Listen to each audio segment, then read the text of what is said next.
ये बात शायद आप में से बहुत कम लोगों को पता हो, लेकिन भारत डायरेक्टली नहीं लेकिन इनडायरेक्टली चाइना को बहुत सारे पावर इक्विपमेंट्स एक्सपोर्ट करता है, जिसमें शामिल हैं ट्रांसफार्मर, मोटर, कंट्रोलर, जनरेटर और मल्टीपल पावर इक्विपमेंट्स। और सिर्फ चाइना नहीं बल्कि यूएस, वियतनाम, फिनलैंड, जर्मनी जो रोज अनाउंस करते हैं कि उन्होंने कई पावर प्रोजेक्ट, कई सस्टेनेबल प्रोजेक्ट बना करके तैयार कर लिए हैं, तो इनको कंप्लीट करने में भारत का सबसे इंपॉर्टेंट रोल रहता है। हम आपसे रिक्वेस्ट करेंगे कि आप इस छोटे से वीडियो को लास्ट तक जरूर देखिएगा, सारी चीजें आप खुद समझ जाएंगे। तो भारत के अंदर स्विट्जरलैंड की एक ऑटोमेशन कंपनी काम करती है जिसका नाम है एबीबी लिमिटेड। ये बात आपको हैरान कर देगी कि कंपनी की 12 मैन्युफैक्चरिंग साइट्स देश के अंदर मौजूद हैं। इसके अलावा 7 कॉर्पोरेट रिसर्च सेंटर भारत में हैं, जिसमें देश के हजारों लोग काम करते हैं। और हम बात करें कंपनी के प्रोडक्ट के बारे में, तो कंपनी देश के बड़ी ऑयल एंड गैस कंपनीज के लिए इक्विपमेंट्स बनाती है। इसके अलावा डोमेस्टिक इस्तेमाल के लिए भी कई इक्विपमेंट्स बनाने का काम करती है। आज कंपनी देश के रेलवेज, इंडस्ट्री, ट्रांसपोर्ट, इंफ्रास्ट्रक्चर सभी जगह पर, जिसमें circuit breaker, aluminium solution, cable management, cement solution, chemical solution,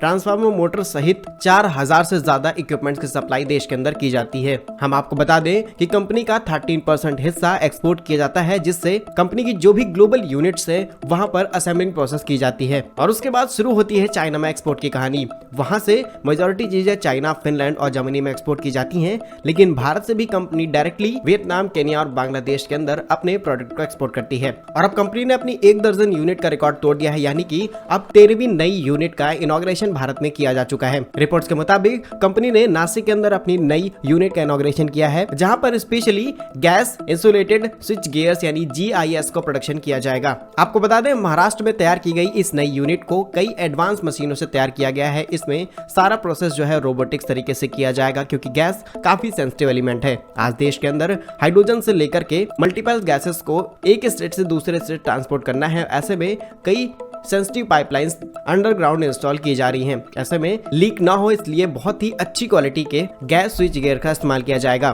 फिलहाल कंपनी ने महाराष्ट्र के अंदर 78,000 स्क्वायर फीट में अपनी इस नई यूनिट को तैयार किया है। और कंपनी का कहना है कि भारत में जो भी GIS प्रोडक्शन किया जा रहा है उसकी डबल कैपेसिटी के साथ में इस यूनिट को ऑपरेट किया जाएगा। अगर हम आपको एग्जांपल दें गैस स्विच गियर्स के बारे में, तो जैसे कि सर्किट ब्रेकर्स, बस बार, ट्रांसफार्मर और कई मल्टीपल इंडस्ट्रियल प्रोडक्ट्स। कंपनी का कहना है कि कंपनी 2030 तक अपने सभी प्रोजेक्ट को रिन्यूएबल एनर्जी पर ऑपरेट करना शुरू कर देगी, जिसके लिए कंपनी ने कई और लैंड्स को खोजना शुरू कर दिया है जहां पर सोलर प्लांट्स को लगाया जा सके। और कुछ इस तरीके से भारत में तैयार की गई मशीनें दूसरे देशों में जा रही और वहां से चाइना के अंदर एक्सपोर्ट की जा रही हैं। भारत में ये कंपनी वाकई काफी बड़े स्केल पर काम करना शुरू कर चुकी है। और क्या आप चाहते हैं कि देश के अंदर आने वाली जितनी भी कंपनियां हैं इसी तरीके से स्केल होकर के काम करें? अपनी राय यस और नो में कमेंट सेक्शन में जरूर लिखेगा। भारत के ऐसे ही यूजफुल इन्फॉर्मेटिव वीडियोस पाने के लिए हमारे YouTube चैनल को सब्सक्राइब जरूर कर लीजिए। मिलेंगे हम आपको एक नई और इंटरेस्टिंग वीडियो में, तब तक के लिए वंदे मातरम। भारत माता की जय।